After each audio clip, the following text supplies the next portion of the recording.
Easy, people. Look at my desk. It almost seems like I know what I'm doing. Yay! Let's talk about clips. So, audio clip. I think I've talked about this before, but there's no harm to say again. I know this Akai Force thing comes in two sections. It comes in the clip section and the arrangement section. By accessing clip, and it's easy to access clip, you press the button with the clip on it. But you can see here that it says I need to select a clip. So the best way to select a clip without it playing is to press the select and then push any one of these squares, which is a clip.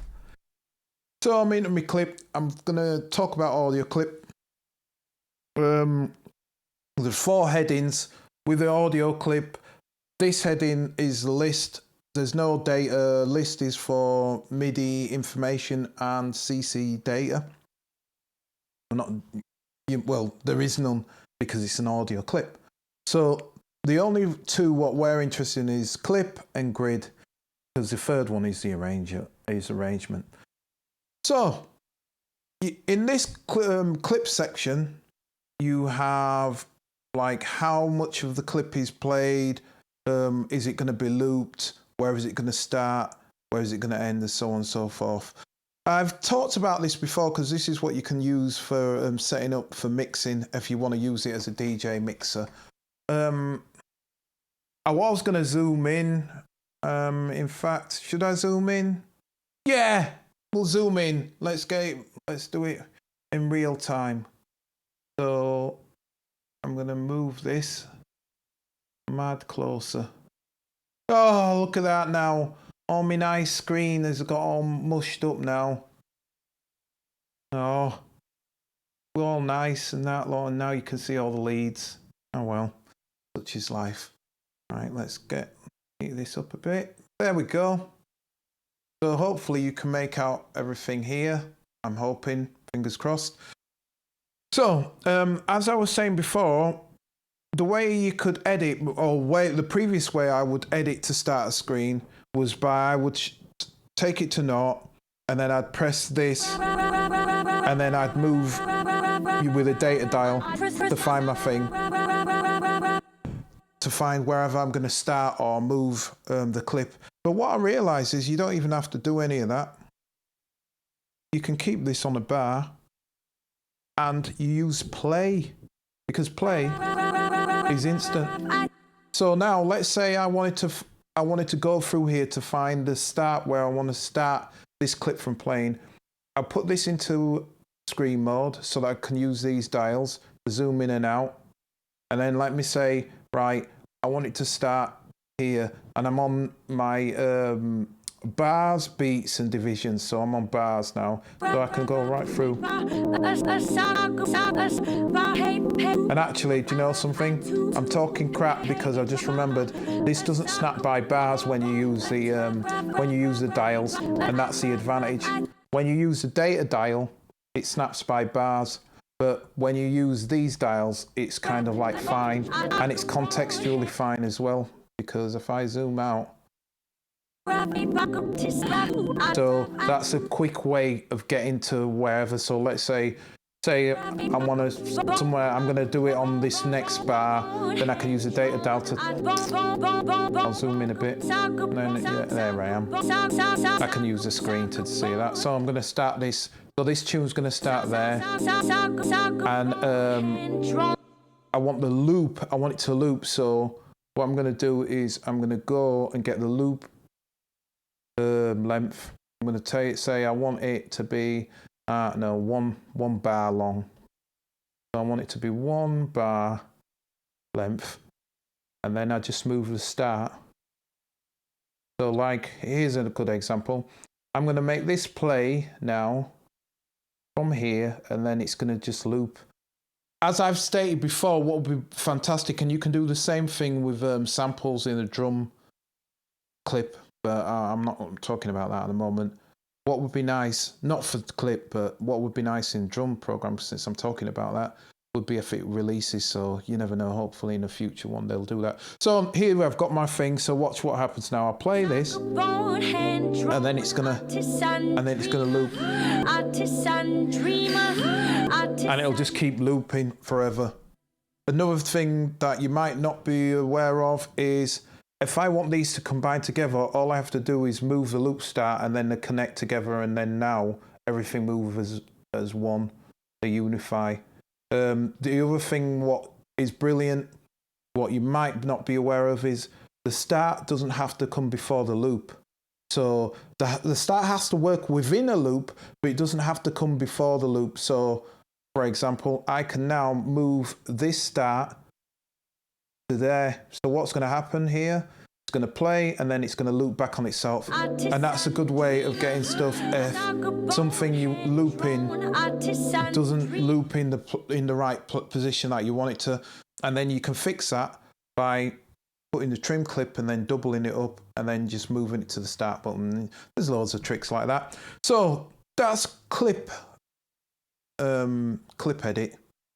Oh, I should mention the other thing as well is you can use these for start and end. So for example, it's a bit janky, but it can be useful. Say if I was playing this now, I'll take off a loop for the sake of it, and then I say, right, I want it to start here. So it's going to start there, and then I'm going to say I want it to end here. So now I've just made that start and end at that position.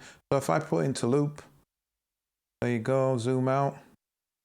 I've got myself a little like stop and start, and I can shift and move that around, so that's a little quicker. Say if I don't want to use these knobs, I can use these knobs and shift and move that around, and it'll move it by the size of that space. So yeah, and you can do this all in real time. So I could be playing this and could go through them. So I could go right.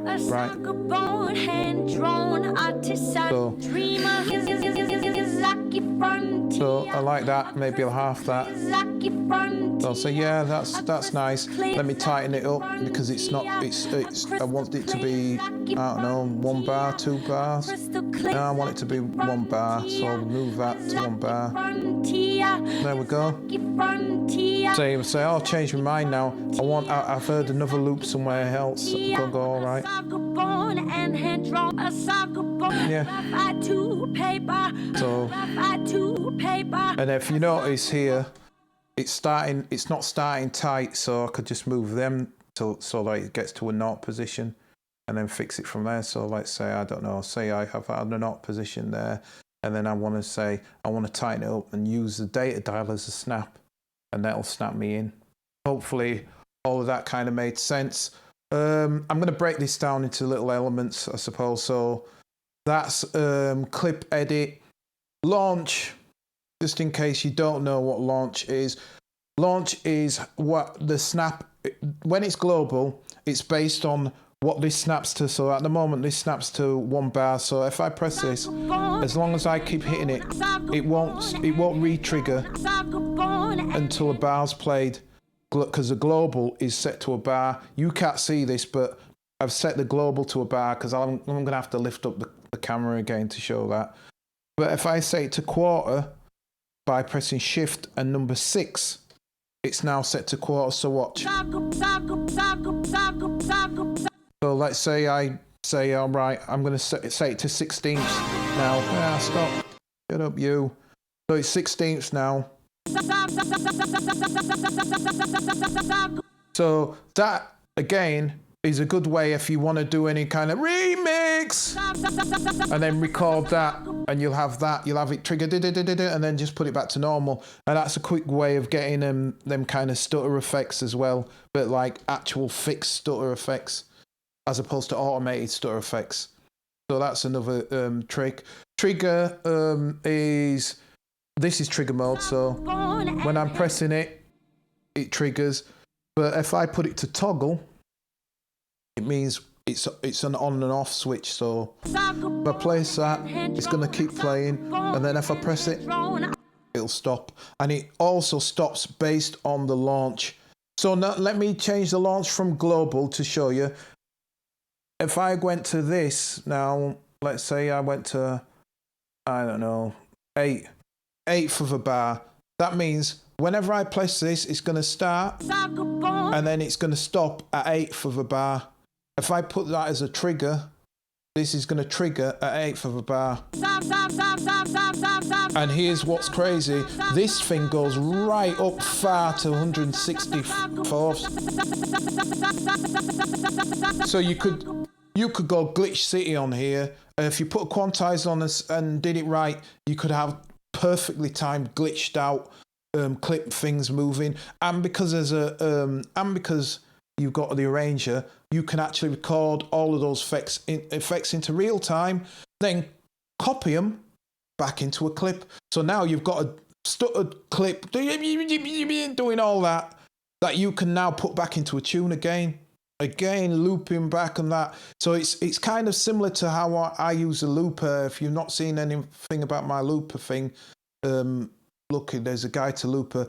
But with this, it's not like you're having to resample, so you can do this with MIDI clips and everything like that. Hopefully that made sense to you, what I'm saying, because that's a little bit more complex or takes a little bit more thinking. Me personally, I always go with global.